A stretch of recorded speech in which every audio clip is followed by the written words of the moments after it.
lo que voy a tratar de hablaros, que va a ser fundamentalmente basado en el sondeo, centrado en el sondeo. O sea, cuando hablamos de eficiencia en el riego y todas estas jornadas, hay que empezar a ser eficientes desde donde vamos a sacar el agua, que es nuestro sondeo.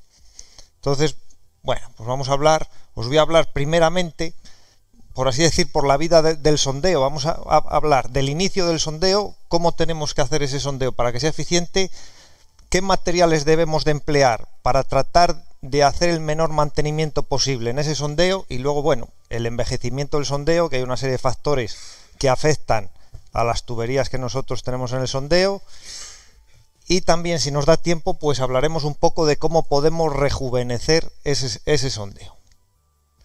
Entonces, hablamos primero del control de calidad en sondeos para captación de aguas subterráneas. Nosotros, cuando contratamos la perforación, aparte de los permisos a la Confederación, obtenemos la correspondiente concesión, hablamos con la empresa de perforación y le encargamos que nos ejecute un sondeo. Aceptamos el presupuesto y no nos preocupamos más de eso.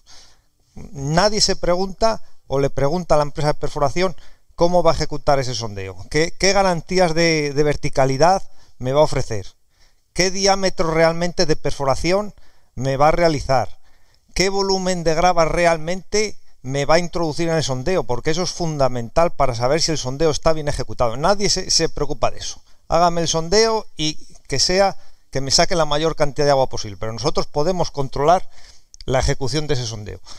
Envejecimiento de los sondeos, tienen una vida, hay una serie de factores, incrustaciones, corrosiones, que afectan al funcionamiento de ese sondeo. Podemos prevenir ese envejecimiento con una serie de tuberías, de una serie de materiales, la calidad química del agua, y luego hay otras técnicas que nos permiten ya en sondeos con ciertos años de explotación tratar de rejuvenecerlos. Pero aquí el mejor aliado es la prevención.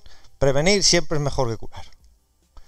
Entonces, el control de calidad en sondeos para captación de aguas subterráneas consiste en realizar una serie de ensayos en el propio sondeo cuando se está ejecutando, antes de la fase de intubación, utilizar una serie de herramientas geofísicas que nos van a permitir definir la cuantía, posición, características de los acuíferos que hay, calidad del agua que nos van a aportar esos acuíferos, para asegurarnos de que ese sondeo en el futuro pues no va a dar problemas durante su explotación, fundamentalmente pues que no nos aporte problemas de arenas que nos impidan una explotación normal.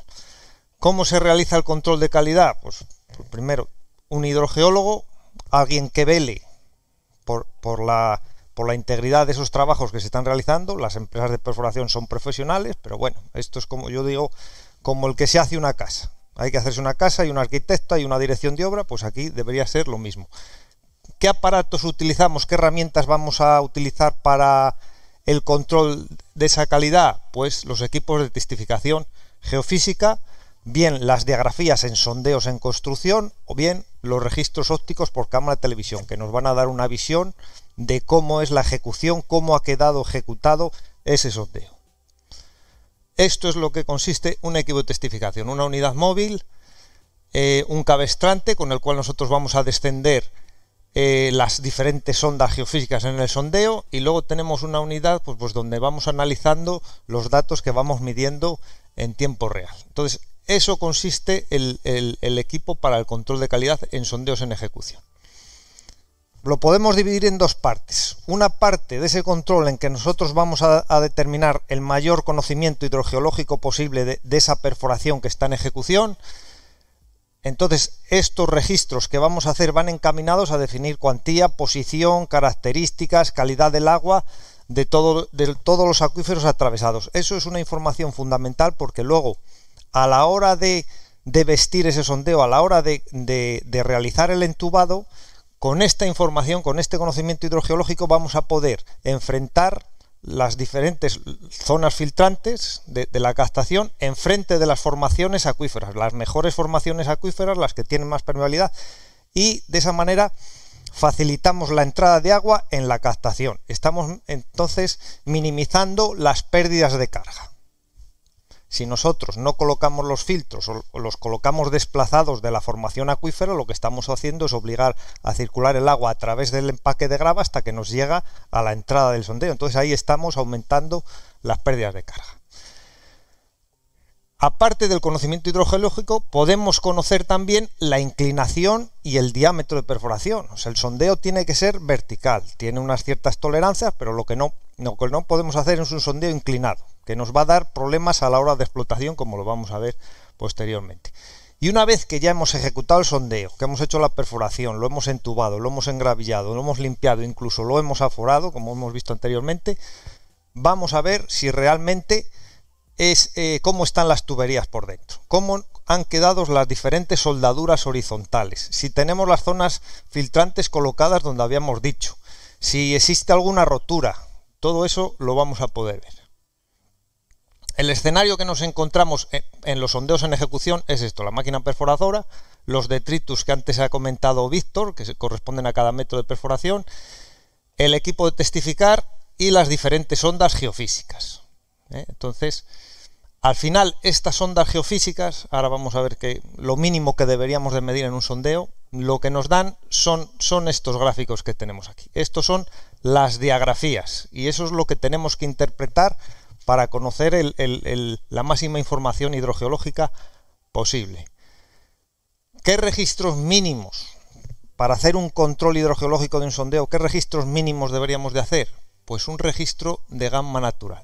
Esta es una sonda que nosotros introducimos y nos discrimina perfectamente dónde están las capas de arena con las de arcillas, con lo cual ya vamos identificando los diferentes acuíferos. El registro gamma natural es porque es una sonda que lleva un detector de partículas gamma, porque las arcillas tienen en su composición potasio 40, que de manera natural emite radiactividad, entonces nos discrimina perfectamente entre arenas y gravas. Eléctricos, una sonda que lo que hace es introducir corriente eléctrica en el terreno. Las arcillas conducen mejor la corriente eléctrica, son una resistividad muy baja, las arenas conducen mal, tenemos resistividades muy altas. Luego es otro parámetro que ya nos pone en contraste las capas de arcillas con las capas de arena. También nos dan información, al ser eléctricos, de la calidad de agua que pueden tener esos acuíferos, porque en un medio poroso, aparte de la granulometría, arcillas o arenas, lo que condiciona que la corriente se pueda conducir mejor o peor a través de un medio poroso es el agua. Si nosotros obtenemos valores bajos de resistividad en formaciones geológicas que no le corresponden esos valores, que les corresponden valores altos, o sea, gravas, tenemos valores altos de resistividad y nos está dando valores bajos, quiere indicar que la calidad del agua contenida en esos acuíferos, en esas arenas gravas, puede ser mala. La temperatura y la conductividad, que es muy importante, sobre todo la conductividad, para saber la posible calidad del agua contenida en los acuíferos. La inclinación, fundamental, y el diámetro de perforación, porque el diámetro de perforación, en función del diámetro de intubación que tengamos, nos condiciona, sobre todo en los sondeos hechos a circulación inversa en terrenos detríticos, el empaque de grava que nosotros vamos a meter, el elemento filtrante que nos separa la tubería de la formación acuífera, lo que impide la entrada de arenas al sondeo. Bueno, aquí no voy a entrar, porque estos son las diferentes tipos de sondas que se utilizan, lo que he hablado antes del gamma natural. Entonces, bueno, esta también es la disposición de la sonda eléctrica. Este es el registro de conductividad y temperatura, para que veáis. Sí, voy a hablar un poquito de él. Esto que tenemos aquí es el registro de temperatura y conductividad en un sondeo. Entonces, podéis ver que el nivel estático está aquí, está sobre los 28 metros de profundidad. Hasta los 60 y tantos metros tenemos un agua de relativa buena calidad, o sea, tenemos unos 900 microsiemens, pero a partir del metro 65 se dispara tanto la temperatura como la conductividad. Esto ya nos está dando información de que en la captación existen acuíferos, dos tipos de acuíferos, uno con un agua relativamente aceptable para riego, en cambio la otra estamos en una zona ya con valores de 2800 que ya nos están indicando que cuidado con ese agua, que puede ser perjudicial para el terreno. Bueno, esta es una sonda toma muestras que nos permite coger muestras de agua cuando tenemos dudas en los diferentes acuíferos y pueden ser de buena calidad o mala calidad, o existen acuíferos superpuestos, pues podemos utilizar una sonda de este tipo que nos permite bajarla a la profundidad que nosotros queramos, colocarla enfrente de una formación de un filtro y tomar una muestra de agua para su análisis en laboratorio. Esto es lo que tenemos, lo que os he hablado antes, las diagrafías, el registro de gamma natural que nos discrimina entre arcillas y arenas, los registros eléctricos que nos discriminan también entre arenas y arcillas. Luego este es el registro de inclinación. Entonces, al final, el conocimiento hidrogeológico se trata de definir estas zonas entre líneas rojas, que es donde están los acuíferos. Entonces, valores altos de resistividad, arenas y gravas, valores bajos de gamma natural, arenas, valores altos, arcillas. ¿Con esto qué hacemos nosotros? Pues nosotros sabemos que entre los 72 y los 82 metros de profundidad tenemos un acuífero, entre los 92 y los 102 tenemos otro. Entonces, a la hora de hacer el diseño de la columna de intubación de ese sondeo, a la hora de meter la tubería dentro del sondeo, nosotros podemos poner los filtros más o menos, o podemos utilizar esto, es decir, no, yo quiero el filtro que vaya entre el 1,72 m y el 1,84 m, porque yo sé que ahí está el acuífero, lo pongo enfrente de la formación, el agua me entra perfectamente, no pierde tiempo, no me circula por el empaque y obtengo un mejor rendimiento. Entonces, el conocimiento hidrogeológico al final consiste en esto, en tener una serie de diagrafías que nosotros utilizamos para el diseño eficiente de la captación. Esto es un ejemplo de cómo nos sirven los parámetros eléctricos y los registros de temperatura y conductividad en un sondeo en construcción para determinar la existencia de dos acuíferos con diferentes calidades de agua. Aquí tenemos entre el 1,20 y tantos y el 1,80 m, pues tenemos unos valores altos de resistividad que sabemos que son gravas, arenas. Además hemos visto los ripios de la perforación y sabemos que existen gravas. Y luego tenemos otra zona a partir de los 80 metros que sabemos que son gravas porque las hemos visto en los detritus, pero en cambio nos están dando valores muy bajos de resistividad, cuando las arenas y las gravas nos tenían que dar valores altos. Eso es porque existe un elemento que es agua de mucha salinidad aquí, que nos está bajando esos valores de resistividad. ¿Por qué? Porque la corriente se está yendo por el agua. El agua es un medio conductor, nos disipa el efecto de la corriente eléctrica que estamos introduciendo en el terreno. Entonces, ¿qué hemos detectado? Y luego aparte tenemos los registros de temperatura y el registro de conductividad. Entonces la temperatura más o menos es constante hasta los 80 metros, aquí nos da un salto grande, y la conductividad lo mismo. Entonces, la suma de estos registros nos permite identificar que existe un acuífero entre los 80 metros, de los 80 metros para abajo, aguas de mala calidad. En cambio, la zona hasta los 80 metros tiene un agua decente que nosotros podemos explotar. Entonces, si nosotros entubásemos el sondeo en su totalidad hasta los 90 metros, estaríamos cometiendo un grave error, porque al final lo que vamos a obtener es una mezcla de aguas de buena calidad y de mala calidad, en función de que un acuífero aporte más, en función de que este acuífero de arriba nos aporte más que este, pues podemos tener un agua mezcla decente. Si por el contrario manda más este acuífero, pues vamos a tener un agua de mayor salinidad. Como es un sondeo en ejecución, esto estamos a tiempo de solucionarla. Nosotros entubamos hasta los 80 metros, aquí hacemos una cementación o colocamos un tapón de arcilla que evite la entrada de agua y problema resuelto. Pero para eso hay que hacer los registros, hay que hacer el control. Control de diámetro, inclinación y diámetro, fundamental. Esto es un ejemplo de un registro de inclinación que lo que trata de representar, este punto es el origen en superficie donde se inició la perforación, y eso sería el fondo del sondeo. Es un sondeo de 150 metros de profundidad, pues la desviación que tiene en planta, en superficie, pues son casi 18 metros.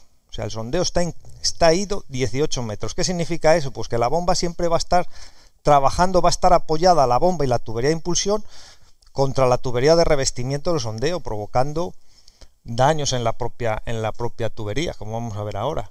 Este es otro registro, básicamente lo mismo. O sea, el sondeo está vertical hasta los 60 metros, pero a partir de ahí, por las circunstancias que sean, pues ha comenzado una desviación progresiva que nos lleva hasta los 18 metros hacia el oeste y 5 metros hacia el sur.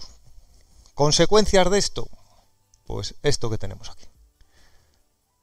Las bridas de la tubería de impulsión apoyadas sobre la tubería de revestimiento, una tubería de acero, pues fijaros, la llega a cortar.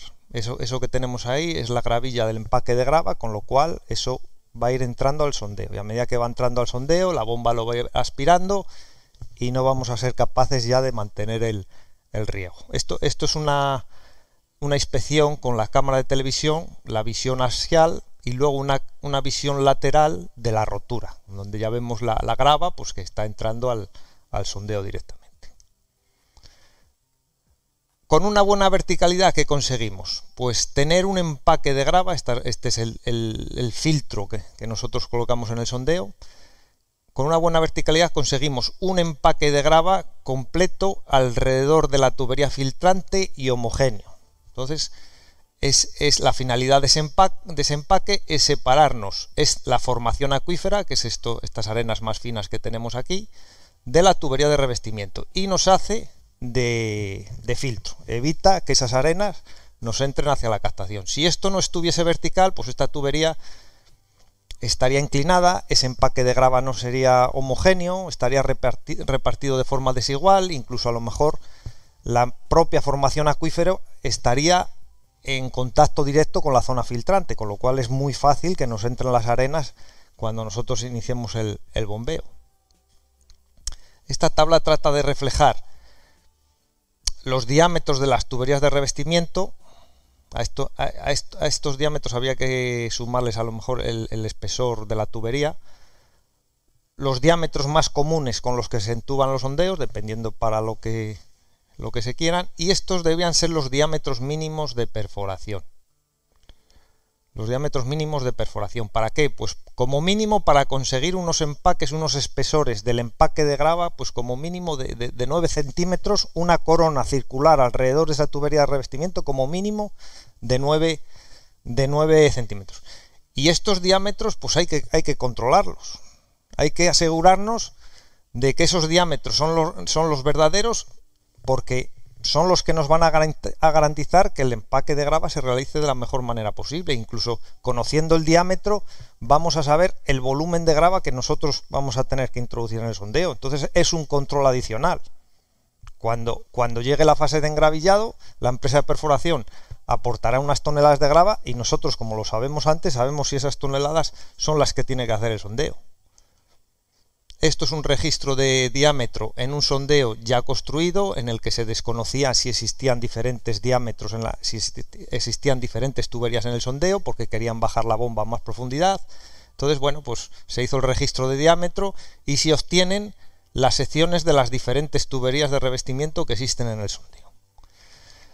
Este otro de aquí es un registro de diámetro en un sondeo en construcción. Las líneas de trazo negras reflejan lo que es el diámetro de perforación, que si os fijáis hace una especie de embudo. ¿Por qué? Porque la herramienta de perforación se va gastando, o sea, el diámetro no se mantiene constante, sino se va gastando, entonces disminuye un poquito, y luego veis que existen zonas donde el diámetro aumenta bruscamente. Eso es porque durante la perforación las paredes del sondeo se van cayendo, y al final pues obtenemos el diámetro de perforación más la caída. Esto luego viene bien al sondeo porque todo ese espacio, sobre todo aquí, esta zona es una zona de arenas, y entonces va a hacer más grava de la cuenta, o sea que vamos a tener más empaque filtrante.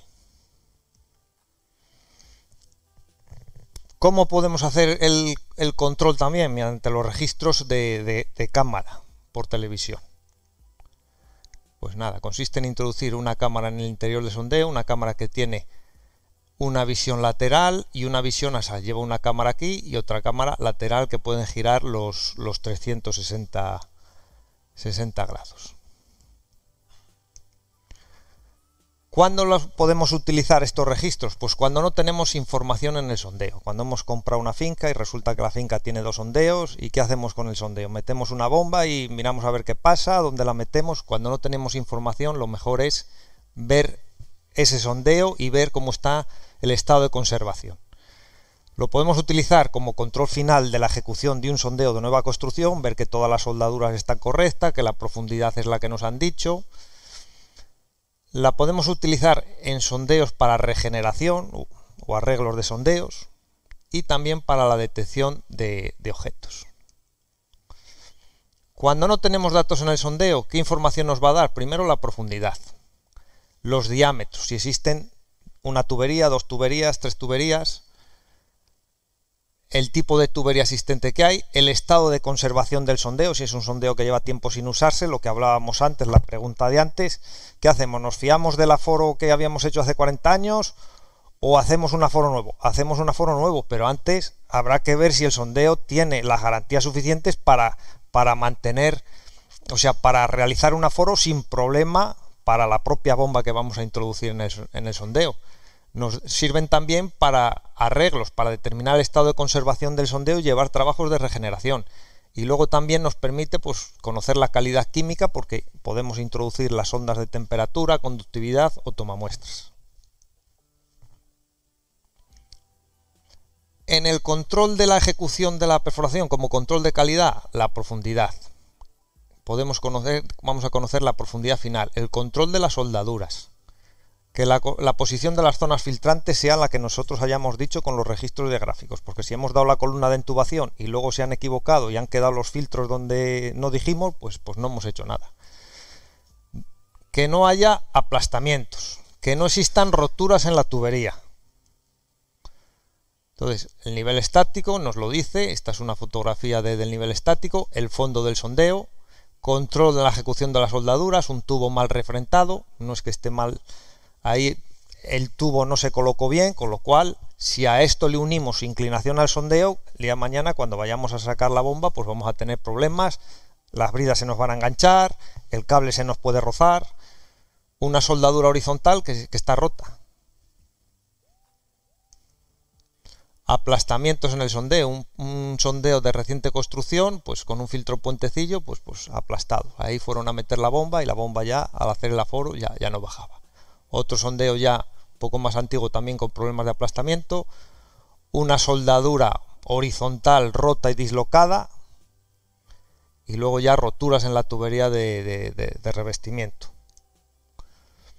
También ¿para qué nos sirve ese registro? Pues para determinar el grado de limpieza, lo que ha dicho antes Víctor, cuando se termina el sondeo hay que extraer los lodos y luego se hace el aforo, pues nos permite determinar si los trabajos de limpieza y aforo han sido efectivos. Esto es una zona filtrante de puentecillo que está completamente limpia, no tiene restos de lodo perforación. Esto es un filtro Johnson, esto está completamente colmatado de lodo de perforación. Aquí los trabajos de limpieza y de aforo no fueron buenos, o a lo mejor es que esta zona filtrante está colocada en una zona del acuífero que es pobre y durante los trabajos de limpieza no ha conseguido limpiarse suficientemente, y este es el mismo filtro en otro sondeo. Ahora sí, ahora lo tenemos completamente limpio. Bueno, esto son vídeos, pero bueno, no me quiero, porque veáis un poco, tampoco me quiero entretener mucho, para que veáis un poco la utilidad. Bueno, un registro en ese vídeo que veíamos que estaba aplastado, bueno, pues nos permitió detectar. Aquí podríamos introducir la sonda de diámetro y medir el diámetro que tenemos en ese aplastamiento. Esto es otro vídeo con una rotura del filtro.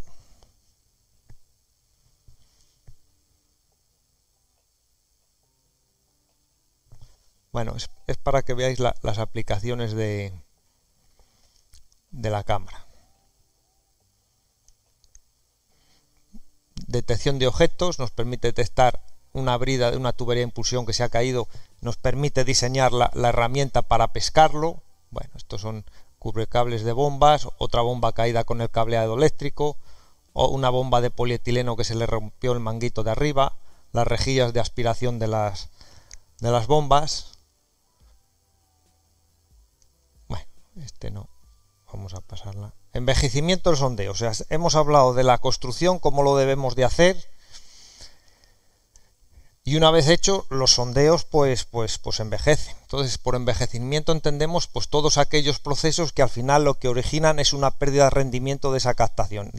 A lo largo de la explotación se dan una serie de procesos físico-químicos que lo que nos hacen es reducir ese caudal de explotación. Los factores pueden ser hidrogeológicos, porque los acuíferos, los niveles nos vayan bajando, contra eso no podemos hacer nada.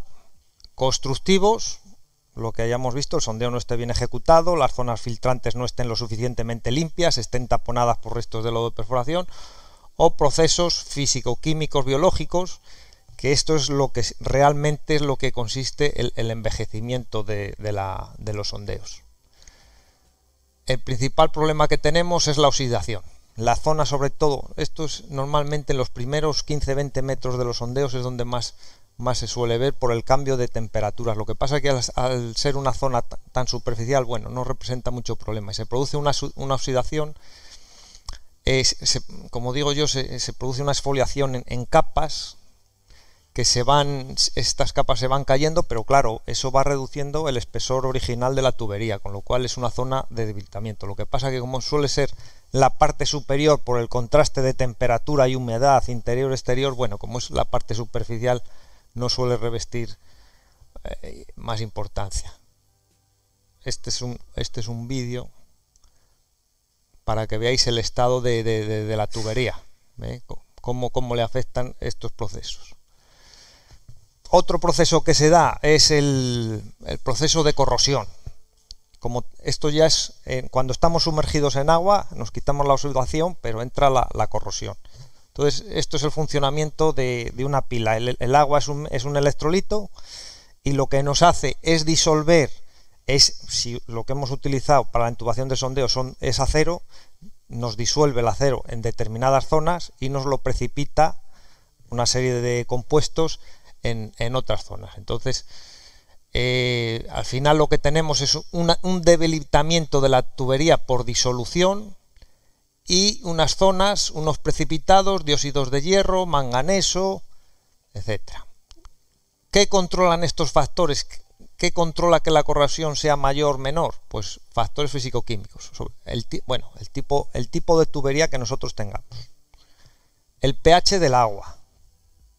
La concentración de oxígeno que exista en el agua. Conductividad eléctrica del agua, la cantidad de sales que tengamos. Temperatura del agua. A mayor concentración de oxígeno, mayor cantidad de sales y mayor temperatura, pues tenemos más facilidad para que se desarrollen estos tipos de procesos.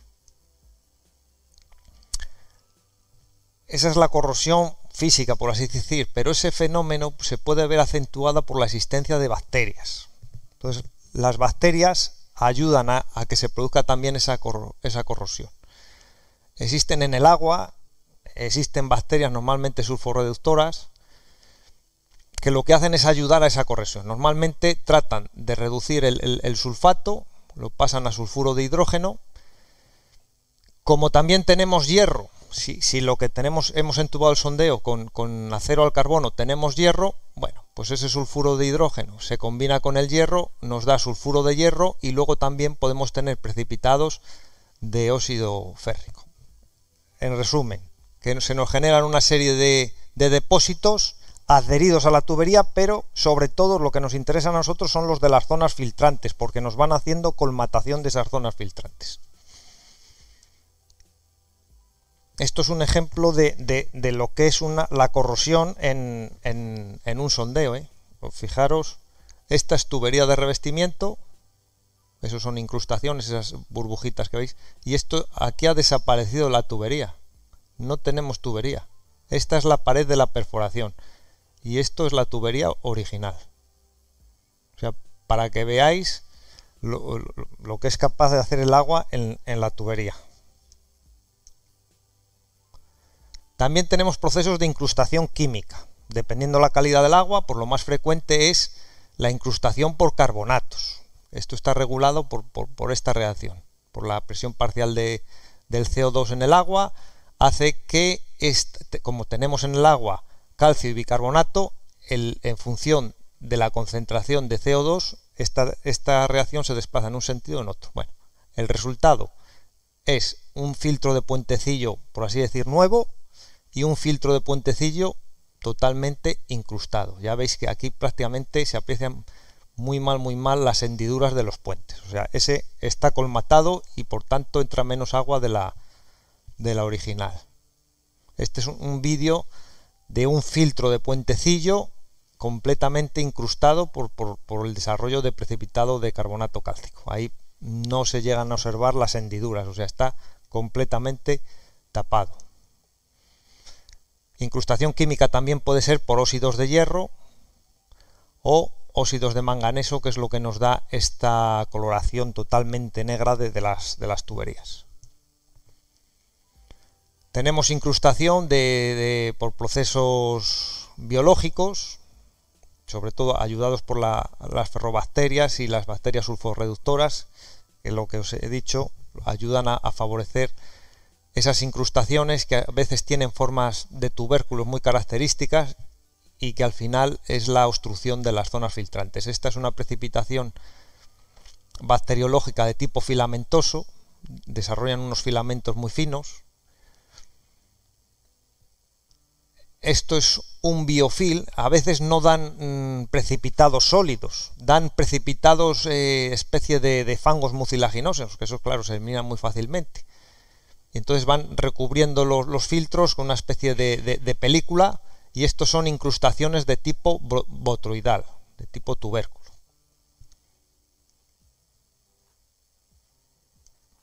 Ese es un vídeo de las incrustaciones de tipo filamentoso en un filtro de puentecillo.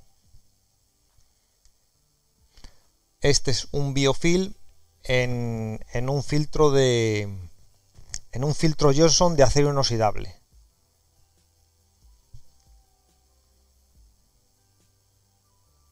Un recubrimiento, esto con una desinfección pues se elimina bastante de forma sencilla. Y esto es una incrustación de tipo botroidal, pues donde la zona filtrante está completamente taponada.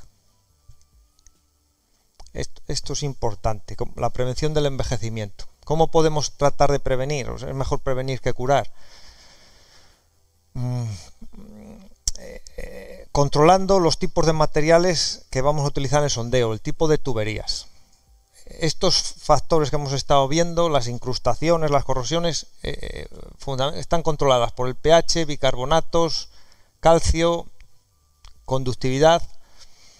Entonces, las aguas que tienen un pH menor de 7, altos contenidos en CO2 y con cierta salinidad, con residuos superiores secos, pues tienen altos contenidos en oxígeno, favorecen los procesos de corrosión. Entonces, hay un índice, que es el índice de Ridnar, que nos discrimina si el agua es incrustante o corrosiva. Nosotros podemos calcular este índice para el agua, si existe una captación próxima antes de hacer el sondeo, calcular ese índice y saber el tipo de agua que vamos a tener, si va a ser incrustante o corrosiva, y con eso diseñar la tubería que nosotros vamos a utilizar.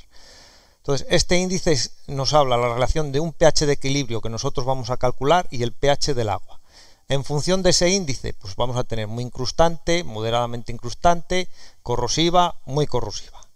El índice es fácil de calcular, porque a partir de un análisis químico donde conozcamos la alcalinidad TAC, la temperatura del agua, podemos deducir a partir de las curvas de Tillmans y Medinger, pues el pH de equilibrio. Lo podemos calcular de esa manera o lo podemos calcular de esta otra forma, también conociendo la concentración, la alcalinidad TAC, la concentración de calcio y el residuo seco. Entonces, al final lo que obtenemos es el pH de equilibrio, que nos lo llevamos al índice de Ridnar y sabemos el tipo de agua que tenemos. ¿Para qué nos sirve esto? Pues para hacer una discriminación entre los tipos de tuberías. Entonces, tuberías de plástico, índice de Ridnar, nos valen entre 7 y 18. Cuando tengamos un agua que nos dé un índice de Ridnar con estos valores, podemos elegir el tipo de tubería. Entonces, lo que pasa en aguas subterráneas, es frecuente la utilización de tuberías de plástico, lo más normal es acero al carbono, e inoxidable, pues es muy específico. Pero bueno, que nosotros sepamos, a lo mejor nos interesa a la hora de hacer un sondeo nuevo, en lugar de a los 15 años plantearnos la regeneración de ese sondeo, igual nos interesa invertir un poco más y hacer un sondeo en PVC que no en acero al carbono. De esa manera nos aseguramos que el sondeo va a ser, por así decir, libre de mantenimiento. Lo que os decía, las tuberías más frecuentes son de acero al carbono, tuberías de PVC. Lo que pasa es que estas tuberías de PVC son específicas, son tuberías roscadas, tienen una limitación que es la resistencia. Entonces, bueno, dependiendo del tipo de sondeo que vaya a ser y la profundidad, las podremos utilizar o no. Y luego el acero inoxidable, que el problema que tiene pues es bastante costoso. Esto es un ejemplo de una tubería ciega de acero al carbono con su filtro puentecillo, una tubería de PVC roscada. Eso que se ve ahí es la unión roscada de la tubería, el filtro que ya viene fabricado de fábrica con su apertura de 1 milímetro, 1,5 milímetros, 2 milímetros, lo que queramos, pero ya son filtros específicos y tubería específica para sondeos. Tubería, bueno, aquí tenemos acero inoxidable, tubería ciega de acero inoxidable, filtro Johnson, filtro de puentecillo también en acero inoxidable. Prevención del envejecimiento. Bueno, pues esto es lo que hemos visto antes de las zonas filtrantes colmatadas por el lodo de perforación. El inconveniente que tiene esto es que si no lo llegamos a limpiar durante la limpieza, durante el aforo, esto queda permanente así ya en el sondeo. O sea, por mucho que le explotemos, como los sondeos se acostumbran a su caudal de explotación, si nosotros un sondeo lo explotamos con 25 litros y esos 25 litros suponen que no van a demandar agua de zonas filtrantes inferiores, o sea que no van a entrar más acuíferos en producción, pues los filtros se nos van a quedar así. O sea que esto es una zona que tenemos ahí que no nos va a aportar agua, y esto va a quedar así. O sea, y sobre esto tendremos luego el desarrollo de incrustaciones. O sea que esta zona filtrante pues no está rindiendo, no está aportando agua a la captación. Y luego yo no sé si entrar aquí ya en la rehabilitación un poco así de sondeo, yo no sé de tiempo, porque esto va encaminado a, bueno, de forma rápida, va encaminado un poco a esos sondeos que ya los hemos estado explotando, que ya están envejecidos, sondeos con 20 años, pues ver cómo están y ver si los podemos reparar. Yo digo lo mismo, siempre es mejor prevenir que tener que curar, porque ya en sondeos ya aquí entramos en un problema entre costes de rehabilitación y costes de ejecución de una perforación nueva. En definitiva, estos procesos de rehabilitación lo que van encaminados es a tratar de volver al sondeo, entre comillas, a su estado original, o sea, a que sea capaz de proporcionar los caudales originales. Pero claro, ahí también entramos en conflicto con el acuífero, depende de las condiciones en las que esté el acuífero y cómo haya evolucionado. Entonces, una serie de procesos mecánicos o químicos que nosotros vamos a realizar en el sondeo y que nos van a permitir eliminar todas esas incrustaciones que hemos estado viendo, todos esos fenómenos. Entonces, lo más normal es una rehabilitación mecánica, que normalmente se acompaña con rehabilitación química. La química es un pretratamiento para tratar de debilitar todas esas incrustaciones y que el trabajo mecánico sea más sencillo. Entonces, lo más normal es un cepillado, un pistoneo, métodos hidráulicos, métodos termales, inyección de CO2, y la rehabilitación química consiste en añadir una serie de aditivos químicos. El cepillado, ¿qué consiste? Pues nada, en meter un cepillo metálico con unos pelos de unos alambres y dar vueltas alrededor para tratar de eliminar todas esas incrustaciones que hemos visto anteriormente. Esto que veis aquí, bueno, pues es un ejemplo de cómo funciona el cepillado. Ahí está el cepillo, y entonces eso se va bajando, sobre todo haciendo especial hincapié en las zonas filtrantes, que es lo que nos interesa limpiar, para tratar de removilizar todas las incrustaciones. Esto es un pistón, consiste en introducir un pistón, que es esto que tenemos aquí, ajustado a la tubería de revestimiento del sondeo, y entonces muchas veces lo que hacemos es introducir agua a presión. ¿Con qué objetivo? Para forzar la entrada del agua a través de los filtros de puentecillo, al mismo tiempo que se da un movimiento hacia arriba y hacia abajo, y la suciedad que exista aquí pueda salir por la parte superior del pistón. Entonces, con un pistoneo provocamos la removilización de todas estas partículas aquí adheridas. El pistón puede ser doble, entonces aquí lo que vamos haciendo es tratar tramos de determinada longitud, la longitud que tenga el pistón de la zona filtrante. Que tiene 1 metro, pues nosotros sabemos que vamos a limpiar ese metro de ese sondeo. En otras ocasiones no se introduce agua a presión, sino lo que hacemos es un bombeo con aire comprimido. Es el mismo pistón, pero en vez de inyectar agua, lo que nosotros vamos a hacer en ese movimiento, vamos a succionar. Entonces, con un bombeo con aire comprimido, forzamos la entrada del agua del tramo filtrante comprendido en ese pistón hacia la superficie. Este es un pistoneo con airlift, un doble pistoneo. Esto que tenemos aquí es el pistón, pero veis que lleva una especie de émbolos que, accionados desde arriba, pues hace que ese pistón se mueva. Este es el método hidráulico. No lleva el pistón, pero es un dispositivo que lo que nos permite es inyectar agua a presión lateralmente contra las paredes del sondeo. Luego existe otro método. Este solamente se aplica en aquellas empresas, lo aplican aquellas empresas de abastecimiento de aguas, porque el método es costoso. Lo aplican las empresas pues que tienen captaciones para abastecimientos, y es un método, es la inyección del CO2. Esto lo que consiste es inyectar CO2 en fase líquida en el sondeo. Se inyecta, o sea, lo estamos inyectando a 12 bares y menos 40 grados centígrados, que es cuando el CO2 es líquido. Lo inyectamos a cierta profundidad. Claro, cuando llega allí se produce un cambio de presión, se produce un cambio de temperatura y pasa repentinamente a gas. Entonces eso genera un cambio de volumen. Ese CO2 tiene dos efectos. Primero, un efecto, por así decir, mecánico, que va a chocar contra la tubería removilizando las incrustaciones que haya, y luego un efecto químico. Mediante esta reacción el CO2 más aguas pues da bicarbonatos y protones, o sea que nos vuelve el medio ácido, con lo cual ya estamos en condiciones de poder disolver los compuestos sólidos que nos han generado, los óxidos de hierro, los óxidos de manganeso. Entonces es un trabajo mecánico y químico al mismo tiempo. El sondeo hay que presurizarlo, porque claro, como estamos inyectando CO2 a 12 bares de presión, el sondeo tiene que estar presurizado. Entonces no podemos inyectar sin hacer una presurización de sondeo. Este es el conducto donde nosotros estamos inyectando el CO2. Por debajo de esta tapadera existe un varillaje donde nosotros estamos bajando el CO2 a donde nos interese. Y básicamente consiste en esto: un manómetro para controlar las presiones en el interior del sondeo, y nosotros inyectamos y lo dejamos actuar.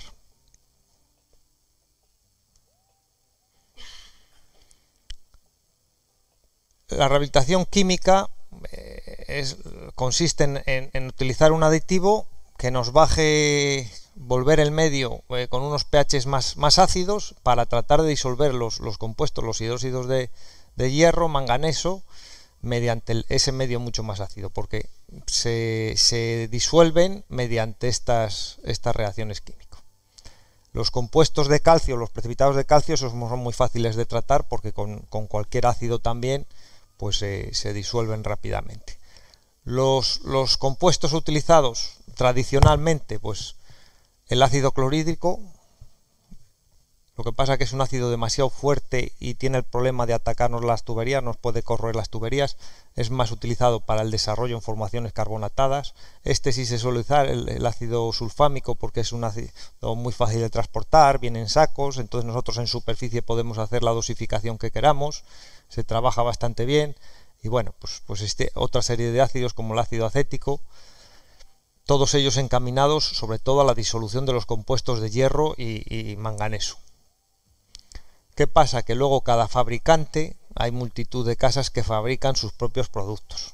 Todos estos productos son para el tratamiento y la regeneración de sondeos, para tratar de eliminar esos compuestos de hierro, manganeso. Entonces, cada fabricante, esta es una tabla realizada con los diferentes productos de cada fabricante, cada uno llama a su producto pues como le parece, pero la finalidad es esa, es tratar de buscar una serie de productos que nos favorezca la eliminación de esas incrustaciones. Esto que tenéis aquí es un ejemplo que yo creo es, como digo, es mejor prevenir que tener que curar. Esto está tomado de una casa de estos fabricantes. Entonces, trata de demostrar la evolución del sondeo, la explotación del sondeo a lo largo de los años. Comienzan a aparecer una serie de incrustaciones. Esto hace que los niveles bajen, tengamos peor rendimiento de la captación, y al final lo que tenemos son las rejillas, las zonas filtrantes del sondeo totalmente incrustadas. Bueno, pues con los aditivos que nos dice esta gente en función de la dosificación, el volumen de agua que tengamos en el sondeo, pues se trata de hacer una inyección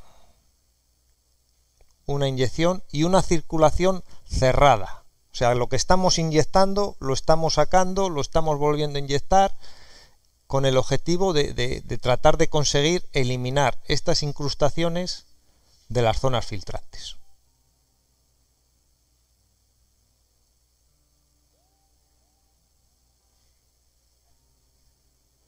Esto sería bueno pues hacerlo en las explotaciones. Los tractores les cambiáis los aceites, le cambiáis los filtros, pero el pozo no. El pozo, la bomba, cuando se estropea, si no, ni hace falta. Pues esto sería lo suyo. O sea, un sondeo nuevo en construcción, preparar algún sistema de este tipo y decir, bueno, pues a finales de campaña, pues venga, voy a hacer este invento. Claro, para no encontrarme dentro de 20 años el sondeo totalmente incrustado. ¿Y qué hago? Bueno, pues todavía funciona el sondeo, o voy a gastar un dinero en repararlo. Es que reparar el sondeo de 20 años ya me cuesta tanto, me sale mejor hacer uno nuevo. Bueno, pues entonces esto sería la forma de hacer un mantenimiento a esos sondeos y evitar que envejezcan. Bueno, pues todo esto va encaminado a tener agua de calidad. Si nosotros no tenemos agua de calidad, el resto nos sobra. Zonas ranuradas, o sea, si las zonas filtrantes no son de puentecillos, sino son ranuras, ver cómo está eso, hay que hacerle un chequeo, una diagnosis. Y en función de eso, pues dices, pues oye, pues el sondeo, luego hay que ver los diámetros de la tubería. A lo mejor el sondeo admite su explotación, o los diámetros de la tubería nos permiten hacerle una reentubación para evitar, porque ya con 35 años, bueno, pues las tuberías estarán tocadas, estarán debilitadas, y entonces si tenemos diámetro suficiente, igual le podemos hacer una reentubación, a lo mejor ya con una tubería de PVC, pero claro, hay que verlo. Hay que verlo. Solamente las obras oficiales, las obras sí exigen el registro óptico. Los particulares, hay particulares que sí, que enterado de esto y con alguna mala experiencia han dicho no, vamos a hacer esto. Y incluso el control, el otro día se me ha dado el caso en Málaga, un señor que había hecho un sondeo en el mes de septiembre, lo fue a instalar, metió la bomba perfectamente, estuvieron aforando, se acabó el agua, tal, fueron a sacar la bomba y la bomba no salía. Salió, al final salió, pero mal. A base la tubería de impulsión que habían metido plástico, salió rota, los cables pelados. Y claro, dice, oye, quiero saber lo que hay en el sondeo. Pues el sondeo, el principal problema que tenía es que estaba inclinado, tenía una inclinación a 100 metros ya de 10 grados, la tubería para meterla la habían forzado, tenía ya las soldaduras horizontales rotas, entonces ese sondeo no sirve. Entonces el hombre ha hecho una inversión, el sondeo estaba pagado y hay que hacer otro. Lo suyo es mirarlo primero y ver cómo está. Entonces, viendo el estado en que está, lo segundo sería hacer un aforo, ver realmente el caudal que nos puede proporcionar. Y entonces ahí ya conocemos el estado y el caudal. Y ahí ya podremos tomar una decisión de decir, pues mira, el sondeo, los años que tiene, por la calidad del agua, bueno, pues la tubería está aceptable, pues vamos a poder utilizarlo, pues no sé, pues de 5, 6, 7, 8, 9 años. Y luego ya pues hacer otro nuevo. A lo mejor vemos que el sondeo está totalmente incrustado, las tuberías son tuberías a lo mejor de 5 milímetros de espesor, no nos ofrecen garantía. Cualquier trabajo de estos, a lo mejor, aparte del coste, lo que conlleva es a lo mejor provocar una rotura en el sondeo. Entonces decir, bueno, pues mira, tal y como está y en función de los caudales que da, no me vale el sondeo, no me vale porque es viejo, está incrustado, es poco profundo, voy a hacer uno nuevo de sustitución. A lo mejor esa es lo que sí había que tener una mentalidad de procurar hacer un mantenimiento de esos. Está por hacer. En Europa, Alemania y Bélgica y esos sitios, allí es que es otra cultura, incluso allí hay, que yo no he hablado aquí, pero hay desarrollo con sónicos, con choque sónico. Pero es que allí hay cultura del mantenimiento de los sondeos. Aquí no. Aquí el problema o ventaja es que hasta hace muy poquito tiempo, ahora ya con la subida del precio de la tubería y tal, pues claro, tú planteabas hacer una regeneración de esos sondeos y tal, y el agricultor decía, pues, no me complico la vida, lo hago nuevo por el coste que tiene y ya está. Pero claro, es que estamos hablando ya de sondeos de 35 años, que es el problema que tienen ya, la reparación, que se puede hacer una regeneración, pero ya es muy costosa. En la zona del Levante, Almería, que ahí lo que hay son muchas aguas de estas privadas, en el catálogo de aguas privadas, que no te dejan, claro, tú te acogiste a escribirlas como privadas, esas son privadas, entonces ahí no te dejan, como los acuíferos están declarados ya con sobreexplotación, ahí no hay concesiones nuevas. Entonces ahí ya es hacer sobre el propio sondeo. Y en teoría son limpiezas. O sea, si el sondeo tiene 300 metros, tú puedes limpiar 300 metros. Pero bueno, la gente en el mismo sondeo, ahí sí que hay empresas que hacen auténticas virguerías en el mismo sondeo y bueno, pues te siguen, continúan el sondeo para abajo. Ahí sí, pero claro, son sondeos de otras características, son sondeos mucho más amplios, con unas tuberías muchísimo de mayor diámetro que te permiten hacer reparaciones y cosas. Entonces ahí sí que no se hacen sondeos nuevos, ahí sobre el mismo sondeo, si hay que picar la tubería que tiene y tal, se pica la tubería, se hace lo que sea, pero el sondeo continúa.